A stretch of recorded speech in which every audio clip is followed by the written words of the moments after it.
안녕하세요. 반갑습니다, 여러분. 오늘은 이제 드디어 마지막 수업입니다.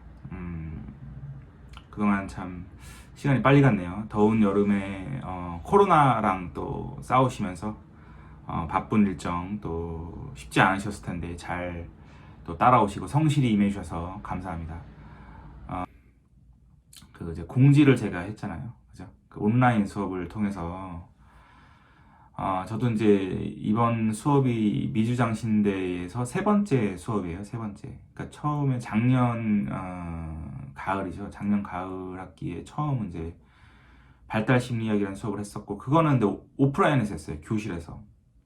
그래서 이제 그때 교실에서 하고, 지난 학기에 이어서 이번 학기 이렇게 두 번째로 온라인 수업을 하고 있습니다. 그러니까 물론 저도 온라인 수업을 많이 해보지도 않았고, 뭐 이렇게 나름대로 하려고 계속 부족한 점을 채워가고 있는데, 아무래도 이제 온라인이니까는 이제 저도 이게 좀 뭐랄까, 여러분과 직접 대면하지 않고 이렇게 직접 이야기를 나누는 형태가 아니니까 이게 좀 효과 면에서 뭐 오프라인에 비해서 떨어진다 이런 느낌은 없지만, 근데 또 인간 대 인간으로서의 어떤 그 교류가 그리워질 때가 있죠.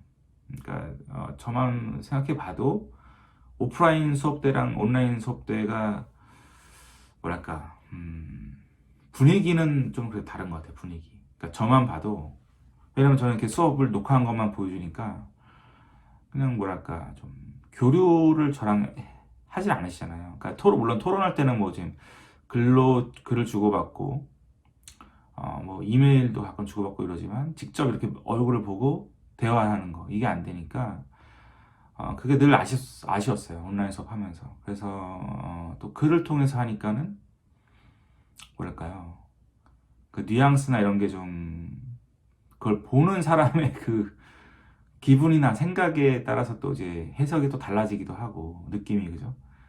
그러니까 어떤 경우는 오해도 생길 수 있을 것 같고, 또 뭐랄까요, 좀 아무튼 표현이 안 되는 부분이 또 있죠. 그 글로만. 그래서 제가 이제 수업이, 오늘 수업을 마지막으로 이제 수업은 끝나고, 여러분 뭐 독서 주간이 있고 뭐 기말고사 기간이 이렇게 있죠. 네. 그래서 이제 공지에 제가 쓴 것처럼 줌으로 한번 만나면 어떨까 생각을 해봤습니다. 그러니까 뭐 의무는 아니에요. 의무는 아니고 꼭 와야 된다, 뭐 오지 않으면 뭐 점수가 없다, 뭐 이러진 않습니다. 예, 근데 다만 한번 보고 싶어요. 예. 그러니까 뭐 물론 이제 일본에 계신 분들도 계시고 뭐 미국 현지에 계신 분들도 있으니까 시간이 안 맞아서 이게 참 잡기가 쉽지 않은데, 그래서 지금 생각하는 건, 만약에 처음에 만나서 줌 미팅이 호응이 좋으면 한 번 더 하려고 그래요. 그러니까 그러니까 첫 번째는 시간을 미국 서부 시간 기준에 맞추고, 두 번째 만약에 하게 되면 그때 이제 일본에 계신 분들에 맞춰서 시간을 일본 시간에 맞추려고 합니다. 그래서 이메일을 좀 보내주셨으면 좋겠어요. 그러니까 꼭 뭐 종강을 한 뒤에 제가 줌 미팅을 하려는 건 아니에요. 그러니까 뭐 다음 주부터라도 좋습니다. 여러분이 제일 편한 시간이 언젠가요? 월요일인가요? 사역이 끝나고?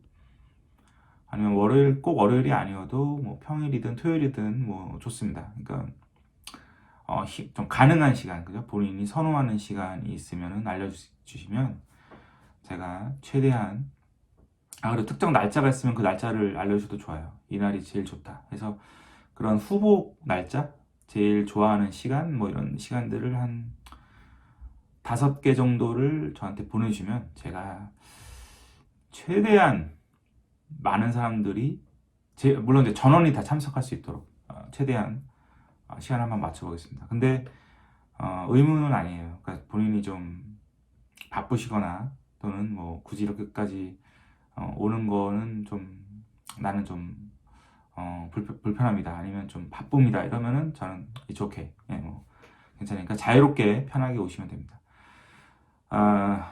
자, 그러면 수업을 시작하도록 하겠습니다. 오늘 주제는 이제 특별 환경에서의 윤리입니다. 특별 환경. 그러니까 특별 환경이라는 게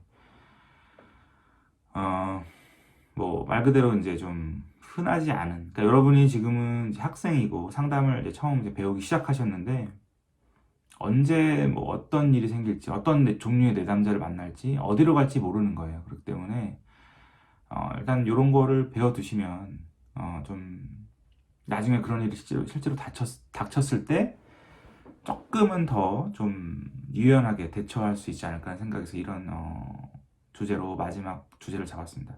그러니까 늘 자주 얘기하는 거지만 이거는 우리가 이걸 공부하는 건 이게 현행 법이고 이게 현행 윤리니까 이렇게 하세요. 이런 건 아니에요. 물론 이제 그런 것도 있죠. 예를 들어서 뭐 이제 반드시 지켜야 되는 것도 물론 있어요. 예를 들어서 이제 비밀 보장이라든가 또 뭐가 있을까요? 뭐 아무튼 뭐 아동 학대에 대한 신고라든가 뭐 근데 그런 거는 뭐 의심의 여지가 없어요. 그건 언제나 그냥 지켜야 되는 거예요. 근데 이게 좀 시간에 따라서 문화에 따라서 그 좀 업데이트가 돼야 되는 게 있어요. 그리고 또 아직도 이렇게 논쟁 중인 것도 있고. 그래서 법과 윤리, 상담의 법과 윤리라는 거는 굉장히 플렉서블하고 리퀴드한 거기 때문에 여러분이 이제 그런 계속 업데이트되는 과정에 참여를 해야 돼요. 참여한다는 게 이제 목소리도 내고 나중에 뭐 이제 교회에서 이제 여러분 사역하는 교회 내에서도 모르겠습니다. 어떤 형태로 상담을 하게 될지 모르겠지만 목회 상담이든 그죠? 아니면 조그만 상담소를 하나 나중에 이제 짓는다든가 이럴 때 강령이 있어야 되잖아요. 그죠? 그럴 때 좀 그 교회 환경에 최적화된 법규나 어떤 그 팔러시를 만들 때 좀 이런 점들을 착안해서 만들기를 원하는 바에서 이제 설명을 하는 겁니다. 그래서 일종의 좀 감을 잡는 거예요. 감. 법과 상담에서의 법과 윤리는 이런 식으로 만들어지고 실행이 돼야 되는 거구나. 그런 어떤 감을 제가 이제 여러분께 느끼게 하려고 이런저런 거를 이제 소개하고 있는 겁니다. 자, 그래서 첫 번째로 청소년 학교 상담인데 여러분들 이제 물론 대부분은 교회 학교 경험이 있을 거예요. 그래서 청소년들, 그래서 여러분이 그렇습니다. 직접 그런 학생들과 상담을 하게 될 경우도 있었을 테고 앞으로 또 이제 그런 경험도 생길 거예요. 근데 좀 생각해야 될 점이 뭘까요? 그러니까 청소년기에는 생각해야 될 점이 뭘까요? 여기 나온 것처럼 이제 청소년기에 지금 위험한 주제가 많죠. 그러니까 저도 이제 요즘 가끔 청소년들하고 얘기를 가끔 하는데 확실히 제가 지금 무슨 한국에서 청소년들하고 제가 최근에 얘기를 많이 안 해봐서 모르겠는데 여기 제가 있는 곳 미국에서는 확실히 10대들의 그 어떤 그 문제, 공통된 문제랄까? 어떤 그게 좀 보여요. 그러니까 제일 좀 부모님들을 좀 걱정시키는 거는 역시 그 마약이죠, 마약. 그죠? 또 이제 마리화나 같은 게 합법화됐고, 그러니까 애들도 또 이제 모이면은 이제 좀 뭐랄까 하이한 상태가 되는 거를 막 이렇게 좀 추구하고. 예전에는 이제 한국에서는 이제 남자 고등학생들이 모이면 담배를 많이 폈잖아요. 근데 이제 여기서는 담배는 좀 이제 약간 뭐랄까, 약간 인텐스하다 해서 이제 좀 오히려 그 대체물 같은 걸로 좀 마리화나라든가 좀 그런 것들을 많이 이제 하는데 그게 좀 많이 걱정을 시키죠. 학부모들이나 또 이슈가 되기도 하고. 그리고 또 이제 그 외 청소년들도 이제 우울증이 많아요. 그리고 또 성 문제, 그러니까 임신하게 되는 경우도 있고, 뭐 이제 낙태 문제 같은 거. 그리고 이제 그 자살 충동도 굉장히 문제가 심해요. 그러니까 지금 미국 같은 경우 자살 충동을 갖고 있는 학생들, 그죠? 고등학생 중에서 자살 충동을 갖고 있는 학생들이 통계에 의하면 15%라고 합니다. 그러니까 높은 거예요. 그죠? 그러니까 8명 중에 1명 꼴이잖아요. 15%면. 그러니까 이런 아이들, 그러니까 한 반에 만약에 뭐 30명이 있다면 그러니까 한 4명 정도가 그런 충동을 갖고 있다는 거예요. 생각을 막 하고 있는 거고. 그러니까 좀 이 아이들을 교회에서도 마찬가지겠죠. 교회에서도 어떻게 좀 뭐랄까 좀 미리 이렇게 가지 않도록 예방하고 도와줄 수 있을까? 요거를 좀 생각을 해야 될 것 같습니다. 그래서 이럴 때 어쨌든 특별히 티네이저들을 상대할 때 좀 우리가 고려해야 될 점, 그건 뭐가 있을까요? 그러니까 부모님이 연관이 될 수밖에 없어요. 그죠? 그러니까 아니면 애가 와서 뭐 자살 충동 있다 그러고 뭐 마약한다 그러고 무슨 뭐 낙태에 대해서 얘기하는데 이거를 부모님과의 같이 얘기를 해야 되나 마냐 이걸 항상 고민하게 되죠. 그죠? 그래서 이게 예전에는 비밀 유지 원칙에 따라서 공개를 안 했어요. 그러니까 뭐 낙태에 대해서 생각하고 있다, 뭐 아니면 자살 충동이 있다, 뭐 이런 얘기를 해도 그냥 그게 이렇게 경미한 수준이면은 그냥 상담 세팅 안에서만 하고 덮었어요. 그 비밀 보장을 위해서. 근데 예전에 이제 미국에서 어떤 여학생이 실제로 그렇게 상담을 받고 나서 그런 얘기를 했는데도 특별한 조치가 안 취해지고 자살한 사건이 있었어요. 그래서 그 이후로는 법도 조금 이제 많이 업데이트가 됐고 좀 이제 토론도 많이 여전히 이제 토론이 많이 되고 있지만 얘기하는 건 뭐냐면 여기 나오는 이제 파렌티스의 교리에 의해서 교직원들이 진짜 이제 부모의 입장에 서가지고 부모들에게 통보할 의무가 있다. 이거를 이제 서로 이제 얘기를 하고 있습니다. 그러니까 좀 예외적으로 너무 심각하거나, 그러니까 비밀 보장도 중요하지만 이제 이거를 깨는 게 오히려 이 클라이언트에게 더 도움이 되겠다. 이런 경우에는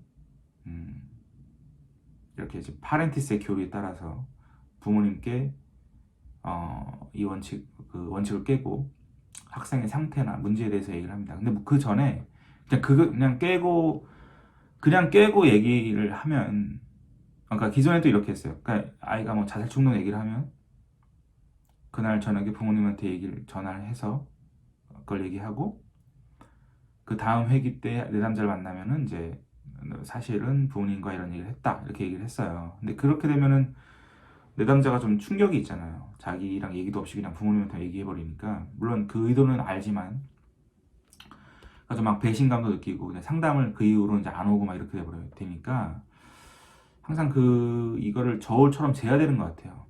그러니까 이거를 공개하는 게 그 어떤 장점이 뭐고 공개하지 않은 게 장점이 뭐고, 그래서 그 결정을 내리죠.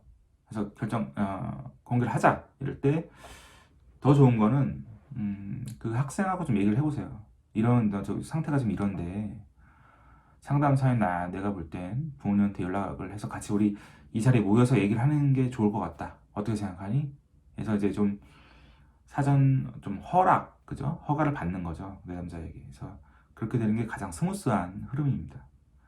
그런 걸 아시고, 어떤 두 번째로 이제 토론하고 토의 장소도 좀 유념하셔야 돼요. 왜냐면은 이제 상담사들은 이제 인폼드 콘센트 폼에 쓴 것처럼 컨설팅도 받을 수 있어요. 옆에 동료한테. 근데 이제 그런 얘기를, 그러니까 내 내담자가 지난주에 이런 얘기를 했다. 어떻게 해야 되냐. 막 이런 식으로 이제 친하니까 얘기를 하잖아요. 근데 그거는 괜찮아요. 근데 그 장소가 중요하다는 거예요. 그게 막 식당이나 그죠? 공공장소에서 얘기를 해버리면 그것도 그냥 완전히 퍼블릭한 데면 그래도 좀 덜 위험하지만 만약에 뭐 학교나 교회의 구내식당에서 그런 얘기를 한다 서로, 그러면 이제 더 뭐랄까 비밀 보장이 안 될 확률이 크죠. 그래서 그리고 그렇게 막 그런 장소에 밥을 먹고 막 이런 캐주얼한 환경에서 그런 얘기를 하면 그건 컨설팅이 아니고 그냥 채팅이 될 수 있어요. 채팅. 그러니까 스타벅스 채팅이 될 수 있어요. 그래서 좀 유념하셔야 되고, 자칫 그렇게 되면은 너무 이제 대화가 막 이렇게 자유롭고 캐주얼하면 문제가 뭐냐면 이게 형식이 깨져버리다 보면 그냥 잡담처럼 될 수가 있어요. 잘못하면. 그래서 여러분 좀 동료들과 컨설팅을 할 때는 좀 형식을 갖추고 장소를 잘 섭외해서 그런 장소에서 좀 올바른 형식을 따라서 포맷을 갖춰서 좀 대화를 하셔야 됩니다. 예, 그래서 여기 나온 거는 이제 레지와 글로리아의 사례라고 제가 예를 들었는데, 이거는 이제 책을 보시면 알겠지만 레지 같은 경우는 이제 둘 다 이제 학생인데 어느 날 이제 엄마가 에이즈 환자인 걸 안 거예요. 자기를 임신하기 전부터 에이즈 환자였고 약을 먹어왔다. 그걸 이제 알고 나서 충격을 받은 거예요. 그때 이제 그럴 상담사에게 그런 얘기를 했을 때 어떻게 해야 되느냐. 그리고 이제 글로리아 같은 경우는 아빠가 이제 그 어머니, 그러니까 아내죠. 글로리아, 그러니까 이 학생의 엄마, 그러니까 이 아버지 입장에서는 아내와 사별을 하고서는 이제 또 일종의 정신질환을 앓게 된 거예요. 그러니까 그 바이폴라 또 그 어떤 스키즈프레니아 이런 걸 걸린 거예요. 그 조현병에 걸린 거예요. 그러니까 그런 경우에 어떻게 해야 되느냐? 학교나 교회에 찾아와서 막 욕설을 퍼붓고 막 말도 안 되는 소리 하고 이럴 때. 그러니까 이것도 아까 제가 말씀드린 것처럼 교직원들하고 비밀 보장을 깨고 교직원들을 또는 부목사님들과 얘기를 할 거냐 말 거냐 이런 거. 이때 제가 좀 전에 얘기했던 거를 떠올려 보세요. 이거를 좀 비교해 보세요. 공개를 하냐 마냐 그 장단점. 그리고 판단이 섰을 때는 만약에 이제 오픈해야 된다 이러면 그 주인공과 대화를 하면서 허락을 받고 시작을 하셔야 됩니다. 뭐 그런 흐름으로 간다는 것만 알고 있으면 돼요. 자, 그 다음에 이제 군대에서의 이제 상담입니다. 군대. 뭐 이 중에 또 혹시 나중에 이제 채플린으로 가실 분들이 있을지 모르겠어요. 아니면 이제 군인들 상대로 상담을 하거나 뭐 이런 거. 근데 이제 여기 책에서 나온 거는 이제 미국에 있는 미군들의 그 환경을 설명한 거라서 뭐 한국에 있는 군대나 아니면 일본에 있는 군인들하고는 차이가 있을 수 있습니다. 하지만 좀 생각해 볼 건 있어요. 그러니까 만약에 여러분이 만약에 군인을 상담한다, 어떤 일반 상담소에 군인들이 찾아오는 경우가 있을 수 있고, 또 아니면 여러분이 나중에 여러분의 그 남편, 그죠, 목사님들이 군목으로 갈 수도 있잖아요. 나중에 혹시라도. 그러니까 이제 그렇다면은 뭐가 다를까, 뭐가 특수할까, 이걸 좀 생각을 해보셔야 돼요. 그러니까 내담자가 군인이다. 그럼 보통은 이제 일반적으로 그 부대에 상담사가 상주를 해요. 그러니까 고립되는 거죠, 어떻게 보면 그 부대 내에. 그러니까는 그 부대 내에, 그죠? 아니면 이제 실제로 전투가 벌어지는 뭐 아프가니스탄, 예전에 이제 아프가니스탄 같은 데도 이제 미군들이 파견되면 거기에 이제 의무병도 가고 상담 채플린도 갔어요. 그러니까 채플린들은 얘기 들어보면은 이제 힘든 게 전투를 따라다녀야 돼요. 뭐 여기로 파견 나간 다음에 여기로 나가야 되고, 여기 이 지역으로 간 다음에 해외여도 뭐 가고 막 이래요. 또 몇 달, 몇 년을 있어야 되는데, 참, 제가 아는 분들도 이제 이런 거에 관심 있는 분들이 계세요. 미군 채플린들. 왜냐면 이제 그 수요가 많기 때문에, 미국에서. 근데, 페이도 괜찮고, 뭐, 나중에 복리후생도 다 괜찮고 이런데, 그런 게 힘든 거예요. 이런 건 이제, 뭐, 매년 4년마다 갱신을 하는데, 뭐, 4년 동안은 이 지역에 있고, 그죠? 뭐, 4년 동안 또 어디 가고, 계속 이사를 다니는, 그러니까 군인이니까 일종의, 이사를 다니는 거, 4년마다. 이게 쉽지 않고, 또 이제 어떻게 보면 군인이에요. 그러니까 계급도 있고, 그러니까, 상담사 역할도 해야 되지만, 군인들과 같이, 그러니까 훈련도 받고, 활동을 해야 돼요, 실제로 서로. 그러니까, 그 뭐랄까, 이중 관계까지는 아니지만 여기 책에서 얘기하는 건 이중 관리 신분이 되는 거예요. 이중 관리 신분. 그러니까 뭐 상담 받을 땐 그러니까 상담을 해줄 땐 해주고, 또 그 다음 날은 뭐 배낭 메고 같이 훈련 받고 뛰고 아침에. 그러니까 이게 좀 뭐랄까요, 듀얼 릴레이션십까지는 아니라고 볼 수 있지만 듀얼 어떤 에이전트, 그죠? 이중 관리 신분이 되는 거예요. 그러니까 군대 내 어떤 역학이 또 있잖아요. 그러니까 한국이든 미국이든 군대 내 어떤 그 서열 문화, 어떤 특유의 어떤 경직된 그 위에서 아래로 내려오는 그런 계급 문화가 있잖아요. 하이러키컬한 그런. 그러니까 그런 관계에서도 또 생기는 오묘한 그게 있죠. 만약에 내가 상담사고 계급이 이렇게 있는데, 내가 내담자가 나보다 계급이 높은 사람인 경우, 아니면 낮은 사람인 경우, 맞아. 그런 차이. 또 좀 전에 말한 이중 관리 신분으로 돌아와서 일반 이제 그 상담이 아닌 일반적인 관계로 서로 지낼 때 그런 것도 있어요. 이제 여전히 그런 문화가 있는지 모르겠지만 이제 위에서 저한테 시키죠. 밑에 애들을 좀 관리해라. 군기를 잡아라. 뭐 이런 거. 그럼 어떻게 해요? 상담사가 좀 전까지는 막 서로 방에서 막 위로해주고 막 이해하고 공감하고 이러다가 막 갑자기 뭐 이렇게 무섭게 또 그러기도 참 난감하잖아요. 그죠? 그런 어떤 압박. 있고, 또 애매한 건 이런 거죠. 그 시작 포인트와 종결이 애매하죠. 그러니까 일반적으로 상담은 시작을 하고 뭐 10번 만난 다음에 뭐 3달 뒤에 이제 자 이제 수고하셨습니다 이렇게 이제 종결을 하잖아요. 터미네이션. 근데 이 군대는 그냥 계속 보는 거잖아요. 계속 있으니까 상담 끝나도. 그러니까 이게 시작과 종결이 애매한 또 특징이 있습니다. 그리고 군대 내에서 또 비밀 보장이 쉽지가 않은 게 뭐냐면 압박이 있죠. 그러니까 예를 들어서 이제 내가 상담사고 어떤 병사 A라는 그 병사를 지금 6개월 동안 상담을 하고 있어요. 근데 어느 날 상부에서 지시가 떨어져요. A 병사에 대한 그 그러니까 군인으로서의 적합성 테스트 결과를 보고하시오. 이런 게 많아요, 아직도 군대에서는. 그럼 어떻게 해야 돼요? 제가 거기서 상담사의 윤리와 법을 막 이렇게 운운하면서 안 됩니다 이러면은 또 그게 먹힐까요? 그러지 않을 수가 있어요. 군대 문화상. 그러니까 이게 미국 군대 내에서도 지금 굉장히 이슈 중에 하나예요. 그러니까 지금 국방부와 어떤 실제 미군 부대 내의 상담사들 간의 그런 어떤 그 코드의 차이, 그죠? 또 국가는 국가로서 군인을 관리를 해야 되거든요. 그러니까 어떤 정신질환이 있으면은 미군에서는 이제 그 군인한테는 총을 못 쏘게 해요. 그냥 행정적인 그런 업무만 할 수 있게 하고. 정신질환이 있으니까. 그럼 그 정보를 알아야 될 거 아니에요. 우리 관리를 해야 한단 말이에요. 안전을 위해서. 근데 또 상담사 입장에서는 비밀 보장을 또 해야 되고. 근데 이걸, 물론 이제 그렇게 치명적인 정신질환은 공개를 해야 되겠죠. 근데 범위가 문제죠. 어디까지 해야 되냐, 그러면 이거를. 내용을. 그죠? 그런 문제가 계속 있습니다. 지금 얘기가 되고 있고. 근데 그런 것도 그냥 알아두시면 괜찮을 것 같습니다. 그 다음에 대학생 상담인데, 청년부 활동하신 분들은 또 이런 또 경험들이 있을 거예요. 청년부 대학생들이죠, 일반적으로. 아니면 이제 고등학교 졸업하고 직장인으로 활동하는 분들도 계실 테고.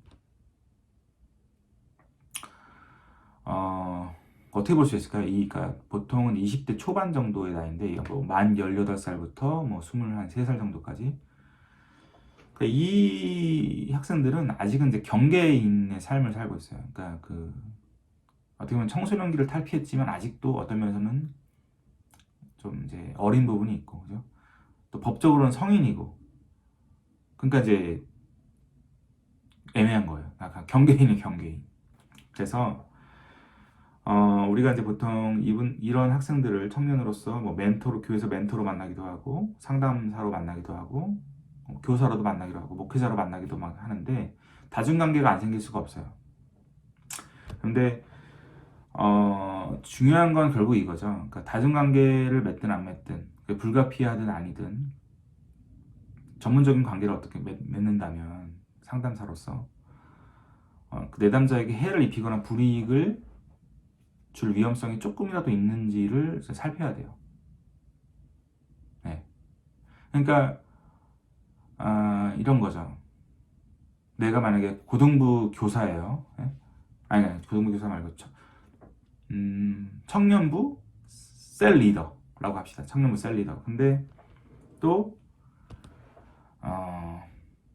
또 제가 상담을 공부하고 있어요, 만약에. 그러니까 제가 좀 나이가 많은 뭐 대학원생, 20대 뭐 한 중후반에 뭐 상담 전공하는 학생이라고 한번 해봐요. 그리고 셀 리더예요. 또 이제 셀 중에 저보다 나이도 어리고 좀 어린 친구도 있고 그렇겠죠. 근데 셀의 역할을 잘 하고 잘 지내는데 어느 날 이제 좀 친해지고 하다 보니까 저한테 고민 상담해온 어떤 여학생이 있다고 해봅시다. 그 친구가 제가 이제 전공이 상담인 걸 알고 온 거죠. 근데 한 번 하고 두 번 하고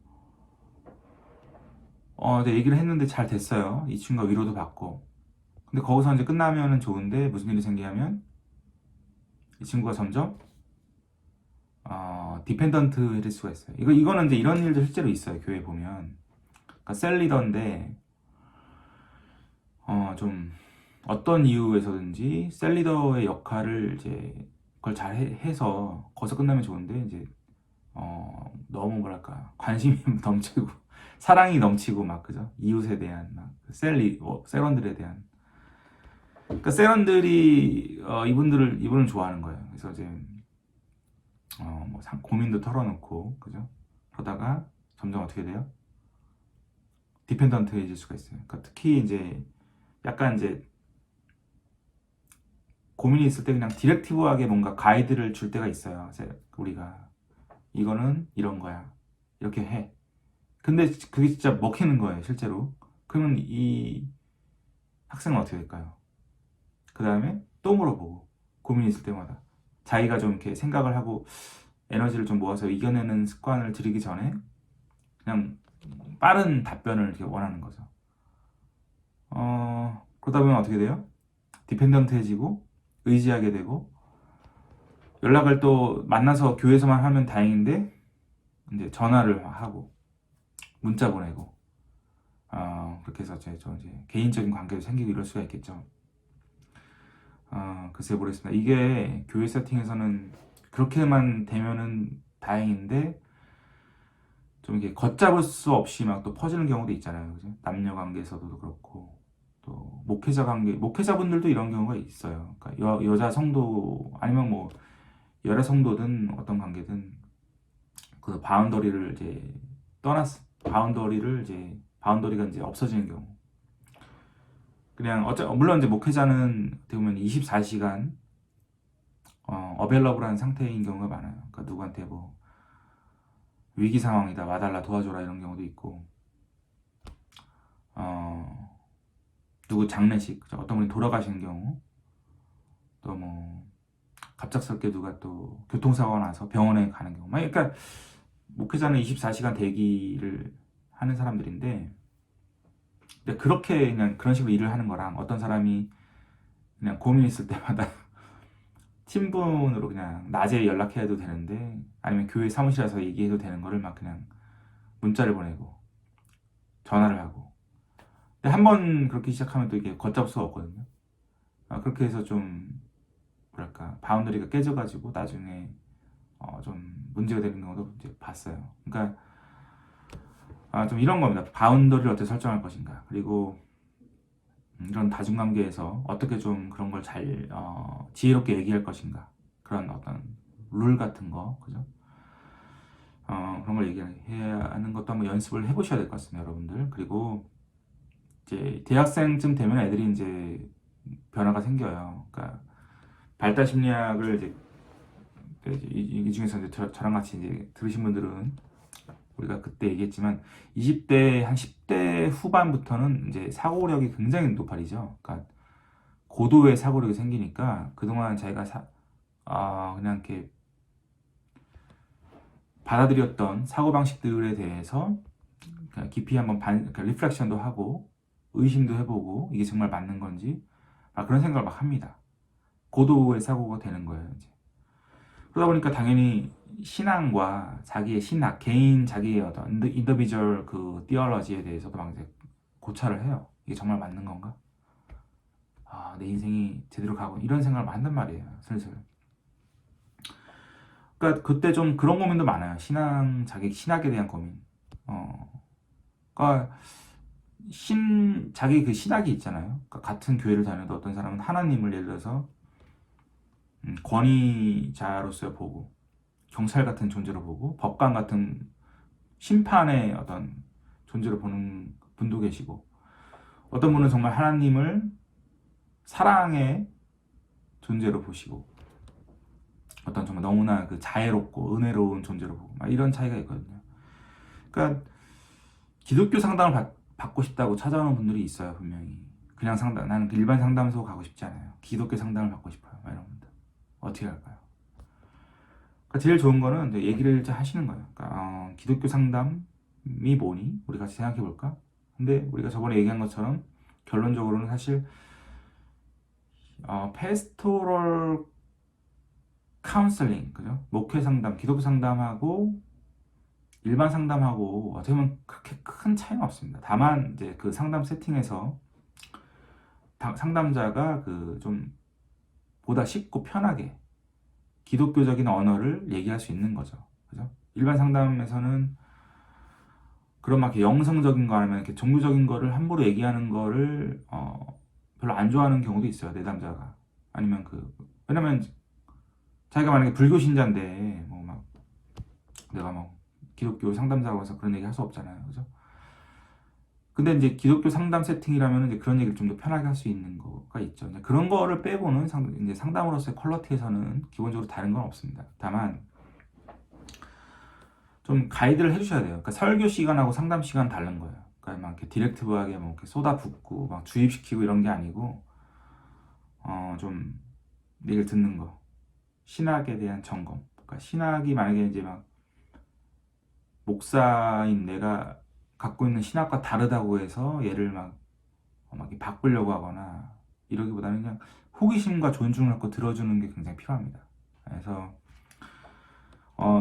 최소한 상담 세팅에서는 내담자, 찾아온 내담자 자신이 본인의 문제와 본인의 신학, 또 자기의 그런 어떤 삶의 철학에 대해서는 최고 전문가예요, 어떻게 보면. 그러니까 그걸 인정하고 좀 얘기를 듣는 게 필요합니다. 예. 자, 그 다음에 테크놀로지에 대한 얘기를 하겠습니다. 마지막으로 이걸 선정한 이유는 요즘에 제일 화두가 되고 있기 때문에 이거 얘기를 하는 거예요. 그러니까 ACA 코드에 나온 것처럼 카운셀러는 actively attempt to understand evolving nature of profession. 그러니까 기술이 발전하는 이런 거, 어떤 소셜 미디어나 뭐 이런 거에 대해서 이게 어떤 내담자의 최고 어떤 웰네스와 웰빙에 부합하는 방법이 있다면 이걸 계속 찾아야 돼요. 이런 어떤 의무가 있는 거예요. 그래서 시도하고 막 이런 거. 그러니까 시도를 계속 해야 돼요. 그래서 모르겠습니다. 최근에 이제 가장 최신 기술은 뭐냐면 이제 페이스타임 같은 거죠. 스카이피 이런 걸로 이제 이걸 이제 멀리서도 상담할 수 있는 온라인 카운셀링인데 이제 정식 명칭은 텔레세라피 아니면은 이제 디스턴스 카운셀링 이렇게 표현합니다. 그래서 이제 카운셀러들은 이런 어떤 윤리적으로 계속 추구해야 돼요. 왜냐면은 내담자들의 복리와 후생이 우리들의 어떤 목표예요. 그죠? 근데 이런 경우가 있거든요. 카운셀링을 받고 싶다. 그죠? 받고 싶은 분이 많아요. 생각보다. 근데 갖고 싶다고 생각하는 거랑 실제로 사무실 오는 거는 굉장한 용기와 결단이 필요해요. 그러니까는 저번에도 제가 얘기한 것처럼 제가 이제 LA 다운타운에서 카운셀러로 이제 일을 한단 말이에요. 근데 그분들이 거의 다 하는 말이 그거예요. 오랫동안 고민했어요. 제가 정말 오고 싶었는데 오랫동안 고민했어요. 예? 왜요? 제가 왜요? 이러면 비밀 보장이 될지 걱정되고 이 상담소에 들어가는 거를 누가 볼까봐 걱정되고 막 이런 거죠. 근데 이제 제가 그런 것도 있고 또 뭐가 다른 원인도 있겠죠. 그러니까 몸이 좀 불편하신 분들 있죠. 그러니까 뭐 걷는 게 불편하신 분들도 있고 그런 분들은 오고 싶어도 좀 매번 어떻게 와요. 그리고 또 상담사와 직접 이렇게 마주보고 아니면 거리가 너무 먼 것도 있죠. 미국 같은 경우는 이제 시골 같은 경우는 진짜 제일 가까운 상담소 찾았는데 막 무슨 뭐 편도 거리가 막 100km가 넘는다 이러면은 매주 한 번씩 그렇게 하는 게 쉽지 않죠. 그런 경우도 온라인이 필요할 수 있고 또 뭐가 있을까요? 그러니까 수치심을 느끼는 분들이 있어요. 아직도 이제 정신건강에 대해서 이제 상담을 받고 뭐 이렇게 신경정신과에 가는 거에 대해서 좀 그런 데 가면 좀 내가 이렇게 좀 정신적으로 문제가 있고 뭐 약하고 이렇게 보일까봐 그냥 아예 안 가려고 생각하는 분들도 계시고 또 마음을 먹어도 참 많은 용기가 필요한 분들이 있어요. 근데 그런 분들은 온라인에서 집에서 이렇게 조용히 방에서 하면은 그래도 좀 편하게 할 수 있겠죠. 그죠? 막 이렇게 접수대에 와서 막 접수하고 뭐 이렇게 진짜 막 사람들 보는데 찾아오는 것보다 그냥 조용히 방에서 비디오 보면서 얘기하는 거. 이거면은 또 생각해 볼 수 있을 거예요. 그런 분들은. 그래서 이런 또 장점이 있어요. 디스턴스 카운셀링은. 그래서 아무튼 이런 인터넷이 발달된 시대에 우리가 또 이런 것도 좀 생각해 봐야 되는데 자, 이제 소셜 미디어가 또 이슈가 됩니다. 상담 세팅에서. 그러니까 뭐 소위 말하는 뭐 소셜 네트워크이죠. 뭐 페이스북 같은 거, 트위터 뭐 이런 거. 그러니까 여기서는 이제 정의하기를 technology based form of communication of ideas, beliefs, personal histories 뭐 이런 걸 우리가 포스팅 하죠. 근데 문제는 이거예요. 그러니까 내 남자랑 가끔 전화번호를 교환할 때가 있어요. 그럼 뭐 어떻게 돼요? 며칠 뒤에 카카오톡에 뜨고 그죠? 그리고 며칠 뒤엔 또 페이스북에 어떻게 알았는지 그 내담자의 얼굴이 떠요. 그러니까 친구로 이제 추천이 뜨고 말이에요. 근데 저는 이제 그러니까 ACA 코드에서 나온 것처럼 이거는 안 하는 게 좋습니다, 여러분. 그러니까 내담자들과 친구 카카오톡은 모르겠어요. 근데 이제 이런 그 소셜 네트워크는 친구를 맺지 않으시는 게 좋아요. 예. 왜냐면은 친구를 만약에 맺잖아요. 그러니까 뭐 어떻게 해서든지 뭐 맺었다 만약에. 그럼 어떻게 돼요? 나도 모르게 계속 업데이트 되잖아요. 페이스북. 그러니까 본단 말이에요. 사진 같은 거를. 뭐 지난주에 바베큐 파티 했다 이런 거. 근데 그거를 이제 이렇게 보다 보면 한 달, 두 달 지나면 나도 이제 그 어떤 친구가 뭐 그냥 어디서 뭐 교회 친구가 어떤 친구가 나의 내담자인지 이게 이제 이렇게 막 이렇게 생각 안 하고 막 보게 되잖아요. 그러면은 어떻게 돼요? 세션에서 막 그 얘기를 하는 거예요. 주말에 BBQ 파티 재밌었어요? 그러면 이제 내담자는 어떻게 돼요? 습관적으로 좀 황당한 거죠. 또 이 상담사가 내 소셜 네트워크를 다 보고 있네. 뭐 그렇게 좀 이렇게 부담도 느낄 수 있고, 그죠? 그게 뭐 문제되지는 않지만 좀 불편한 거죠. 근데 문제가 될 수도 있어요. 그러니까 만약에 포스트 내용이 그 페이스북에 올린 내용이 막 그냥 죽고 싶다, 살고 싶지 않다 이런 얘기를 했어요. 그럼 어떻게 돼요? 물론 상담실에서는 그런 얘기를 안 했는데 페이스북에서 그런 얘기를 했어요. 그럼 어떻게 해야 돼요? 이런 거를. 애매해지죠. 근데 또 액션은 취해야 되고 그 얘기를 또 그 다음 시간에 상담 시간에 얘기를 해야 되는데 어떻게 그걸 끄집어낼 거예요. 조심스럽게. 그러니까 아예 그걸 안 봤으면 모르겠는데 봤기 때문에 또 일종의 좀 책임감이 생기는 거란 말이에요. 그러니까 그런 거가 있기 때문에 그냥 아예 친구를 안 맺는 거를 저는 추천합니다. 실제로 여기 나온 것처럼 예, 밑에서 두 번째 나왔죠. The code는 takes the position that counselors respect the privacy of their clients' presence on social media unless given consent to view such information. 그러니까 그런 거를 이제 허락받지 않는 한 함부로 보면 안 된다. 이런 이제 입장을 취하고 있어요. ACA 코드는. 근데 이제 저는 더 나아가서 그냥 아예 보지 않는 거를 저는 추천합니다. 근데 이제 꼭 뭐 그래도 나는 친구 되고 싶고 난 그런 걸 다 뭐 좀 서로 얘기할 수 있다, 자신 있다 하면은 뭐 제가 뭐 그거를 하지 마세요 이렇게 하진 않아요. 하지만 좀 제 입장은 아무튼 그렇습니다. 자, 그 다음에 이제 요즘에 이제 또 문제되는 게 이런 거죠. 그냥 소셜 그 사이버 상에서 이루어지는 어떤 문화 또는 이제 이슈가 있어요. 그러니까 저도 이런 걸 처음 봤어요. 그러니까 근데 이제 10대, 20대 이하들은 이런 용어를 잘 알아요. 그러니까 예를 들어서 뭐 SNS 애딕션이야 뭐 저희가 다 아는 내용이지만 FOMO라는 말 들어보셨어요? FOMO 여기 나온 거죠? FOMO, FOMO 이게 이제 Fear of Missing Out의 약자예요. 이게 뭐냐면 자기가 이제 뒤떨어질까봐 그냥 그 온라인 공간에서 나오질 못하는 거예요. 그러니까 친구들끼리 만약에 뭐 온라인에서 채팅을 하거나 뭐 계속 페이스북에 접속이 돼 있다면 내가 거기서 빠지고 싶지 않은 거예요. 계속 온라인 상태에 계속 접속돼서 서로 모니터링하고 계속 얘기하고 이런 거. 내가 그렇지 않으면 내가 그냥 이 피어 그룹에서 나온 것 같고 막 그러니까 그런 또 문화가 있다고 해요. 그것도 이제 좀 일종의 좀 중독이죠. 예. 그리고 사이버 불링. 그러니까 온라인 상에서의 그 이지매저 왕따 시키는 거. 생각보다 심각해요. 예. 그리고 섹스팅 뭐 이런 거, 뭐 이렇게 성적으로 그냥 프로필 사진 보고 좀 성적으로 막 접근하는 거. 이것도 문제가 있습니다. 특히 이제 또 비슷한 연령대가 그냥 이렇게 단순한 어떤 그런 뭐랄까 관계를 위해서 접근해서 이런 게 아니라 만약에 나이차가 많이 나는 사람이 어떤 또 금전적인 그 거래를 위해서 내가 이런 돈을 줄 테니까 너가 이렇게 그렇게 해라 뭐 이런 식으로 하면 또 이런 게 요즘에 또 문제가 많이 되고 있죠. 예, 그 다음에 이제 제가 얘기한 것처럼 이제 디스턴스 카운슬링이 요즘은 대세예요. 특히 이제 코로나 바이러스가 기승을 부리면서 저도 대부분의 지금 제가 담당하는 케이스의 거의 80% 이상은 디스턴스 카운슬링으로 진행하고 있습니다.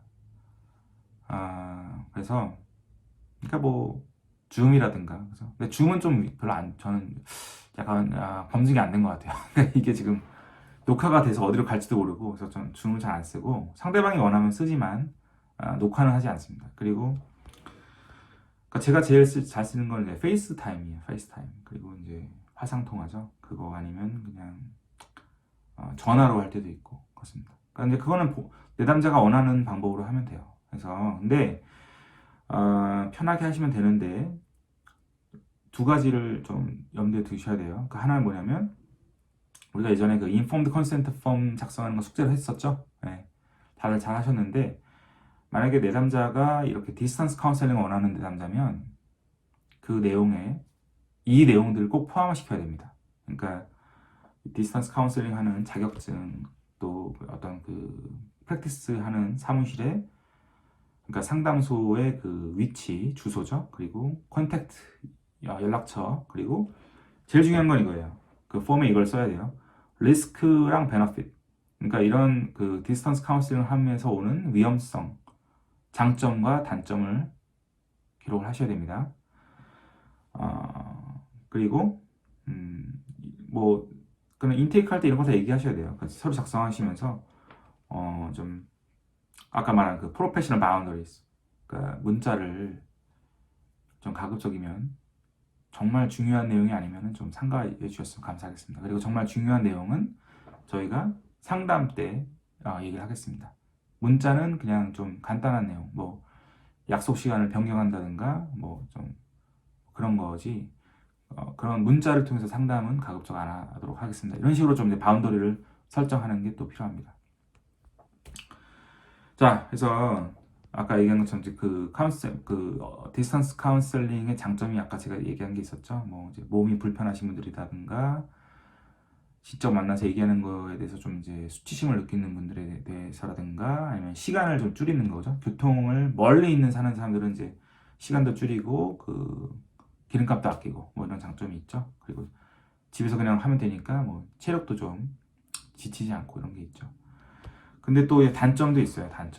단점이 뭐냐면 우리가 이제 실제로 만나서 얘기하면 그 눈에 보이는 거 아니면 이런 거 어떤 그 신호가 있잖아요. 신호 cues 여기서는 cue라고 표현했는데 내담자가 뭐 이런 표정을 짓는다든가 뭐 어떤 아무튼 온라인에서 느낄 수 없는 그런 거를 느낄 수 있잖아요. 실제로 보면. 근데 그런 게 좀 이제 온라인으로만 보면 그러니까 오프라인에서 볼 때만큼 정확하게 볼 수 없는 경우가 생길 수 있다는 게 또 이제 첫 번째 원인이고요. 두 번째는 이제 그 비밀 보장이 안 될 수가 있는 거. 이 정보가 잘못하면 셀 수가 있는 거죠. 만약에 페이스타임을 하는데 옆 사람들이 볼 수가 있잖아요. 엿들을 수도 있고. 그죠? 그리고 방에서 하는데 옆방에서 막 소음이 관리가 안 되는 방이면 막 다 들을 수가 있고. 그런 게 위험하죠. 또 뭐 녹화를 했는데 예전 말씀드린 것처럼 줌 같은 경우는 지금 그게 어디로 가는지 몰라요, 잘. 그래서 또 위험하고. 그리고 만약에 텍스트나 메일을 보냈단 말이에요. 근데 이게 만약에 다른 사람한테 문자를 실수로 보낼 때가 있잖아요. 어떻게, 이것도 문제가 되죠. 그러니까 이런 식으로 좀 이제 문제가 있습니다. 그리고, relationship building human presence. 그러니까 좀, presence. 우리가 누군가가 옆에 존재로 있다는 거를, 느끼는 게 또 중요한데, 이게 아무래도 그게 오프라인이 온라인보다는 좀 그런 효과가 크겠죠. 네. 그 다음에 이제 그 온라인으로 할 때, 오프라인으로 할 때 그 요금은 또 그 fee는 어떻게 할 건가? 똑같이 해야 되는 건가? 아니면 약간 다르게 해야 되는 건가? 이것도 좀 생각을 해야 되고. 또 이제 제일 위험한 건 또 이런 건데 요즘에 이제 상담사들이 막 이렇게 자격증 없는 상담사들이 꽤 많아요. 한국에는 특히. 그러니까 이분들이 온라인 상담이라는 명목으로 막 그냥 막 상담을 진행하는 경우가 있어요. 근데 이렇게 좀 어떤 인컴피턴트, 그러니까 경력이나 실력 이런 게 보장이 안 된 상담사들이 온라인 상담을 한다. 여기서 오는 그 위험성 또 우리가 또 생각을 해봐야 돼요. 그래서 자격증에 대해서 또 아니면 교회에서 상담을 할 때 교회 내 상담사와 성도가 온라인 상담을 할 때 그걸 모르겠어요. 오프라인이 아니다 보니까 오히려 또 위험한 게 또 많아요. 그 말의 내용이라든가 보는 사람이 없으니까 아예 단둘만 그 사이버 공간에 있으니까 그런 걸 우리가 또 관리할 수 있을까? 이것도 한번 생각해 볼 문제입니다. 자, 해서 여기까지 수업을 했고요. 오늘 잘 따라오셔서 감사하고 한 학기 저랑 또 열심히 공부를 해주셔서 이제 제가 감사합니다. 아무튼 저희가 줌에서 한번 또 여러분 만나보고 싶은데 잘 생각해 보시고 일정을 이메일로 또 보내주시면 제가 정보를 다 취합해서 제일 모두에게 편한 시간을 좀 생각해 보도록 하겠습니다. 여러분 감사하고요. 학기 또 잘 정리하시고 학기말 또 그 페이퍼 잘 준비하시고 학기말 페이퍼는 제가